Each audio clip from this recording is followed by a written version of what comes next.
Hey guys, what's up YouTube? It's Ian back with another iCell Media production. And in today's video, I'm going to be talking about my 15-gallon nano reef.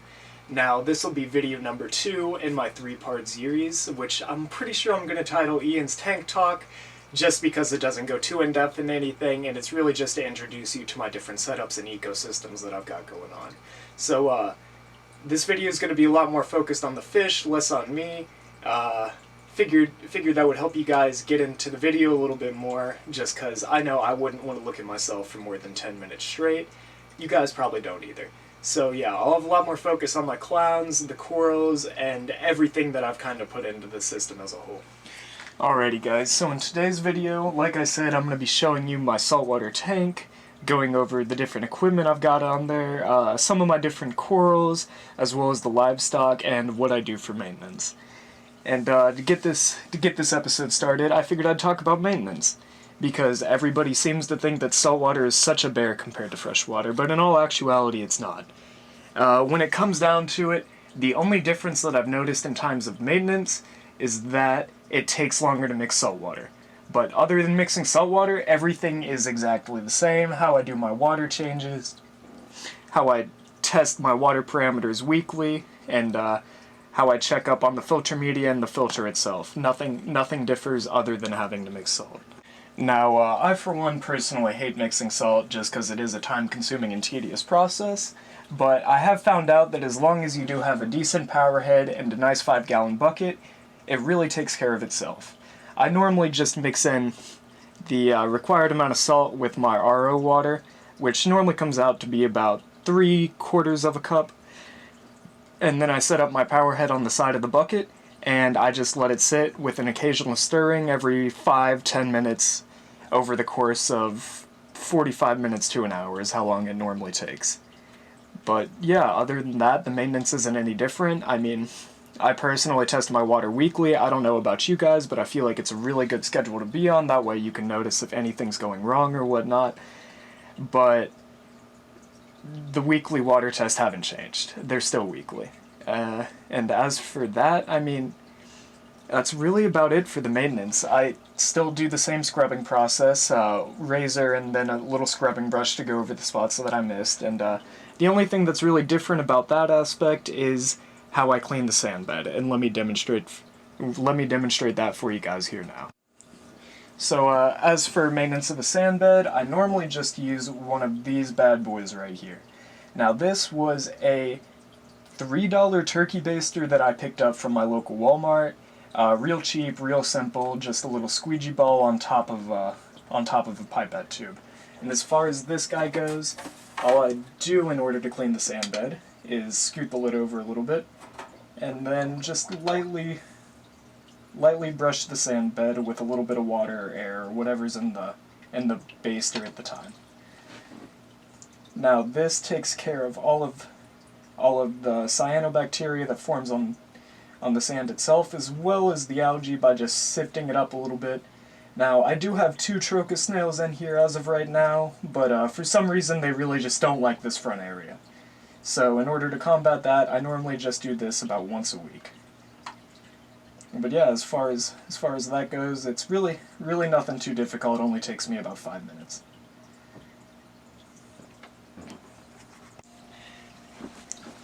Now to talk about the equipment that I'm using in my now stirred up and slightly cloudy tank. It'll clear up here in the next couple of minutes. Really doesn't bug me all that much. Hope it doesn't bug you guys all that much either.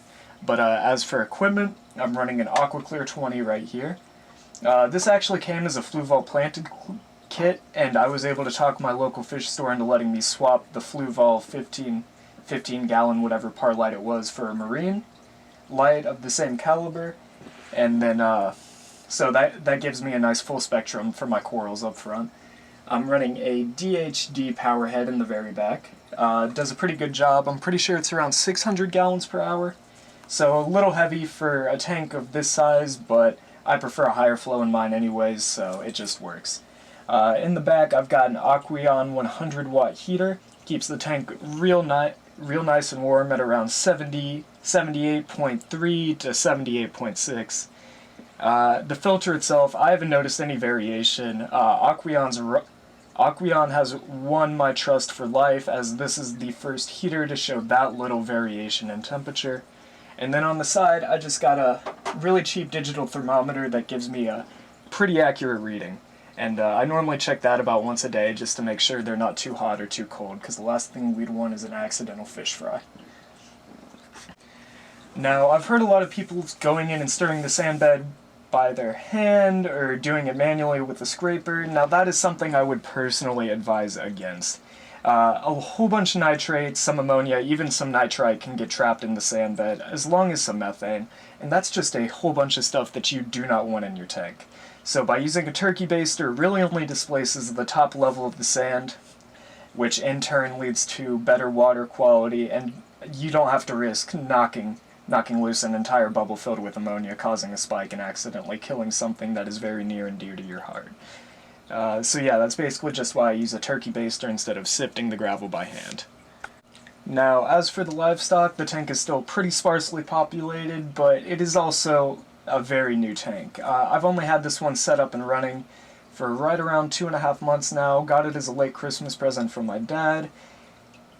And I'm going to be completely honest with you guys, I was not planning on getting into saltwater this early. This was something that I was going to save until after college, but the opportunity presented itself, and just like many of you guys, I've always wanted my own little pair of clowns. Say hi, guys. Oh, they're not going to do it now. They're mad at me because I sifted up all the sand. But, yeah, I mean, a 15-gallon Nano is, in my mind, perfect for the two clowns. And then I also recently picked up this skunk cleaner.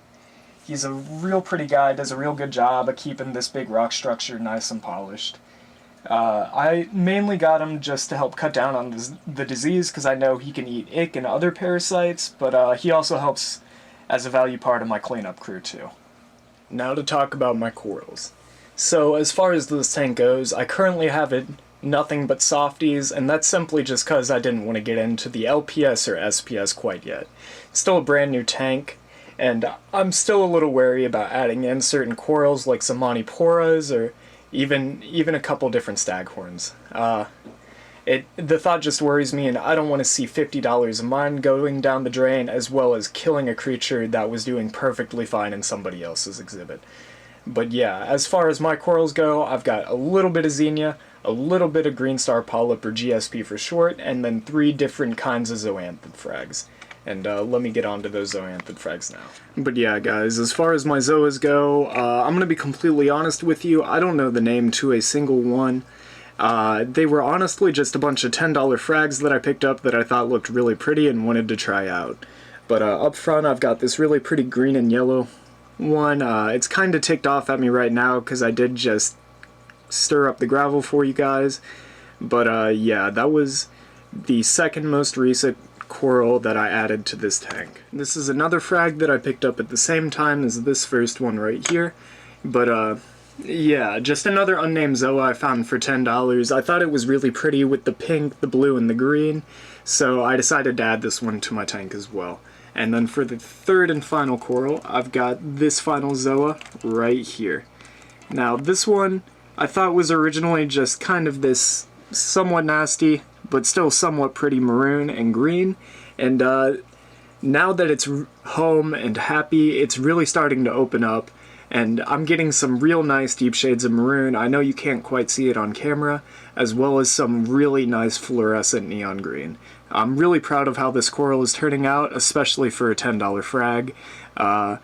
What I originally thought was going to be ugly and come out in a month's time is now going to be a full-time member of my 15-gallon cube. And then as for the third and final different species of coral and a member of this tank's family, I've just got my GSP in the back, picked it up for $15, figured it would take over that rock that it's isolated on, and then hopefully I can get it to cover my back glass panel too. I've seen some different GSP backgrounds and they all look phenomenal, so I'm hoping in due time, maybe within the next 2-3 years, it'll take over and cover the entire panel like I hope it will. Hey guys, so that about does it for the 15-gallon Nano Reef. Thank you guys for tuning in today. Hope you enjoyed Ian's tank talk as much as I do. Hope you also enjoyed the fish as much as I do, but I honestly don't think that's possible. Make sure you guys like, comment, subscribe, all that good stuff. Heck, even hit the bell notification if you're feeling real frisky. But yeah, come back, join us next week, and I'll be going over my 20-gallon community, as well as my angelfish and the small snail outbreak I've been dealing with over the past couple of weeks. So yeah, tune in. Hope you guys enjoy.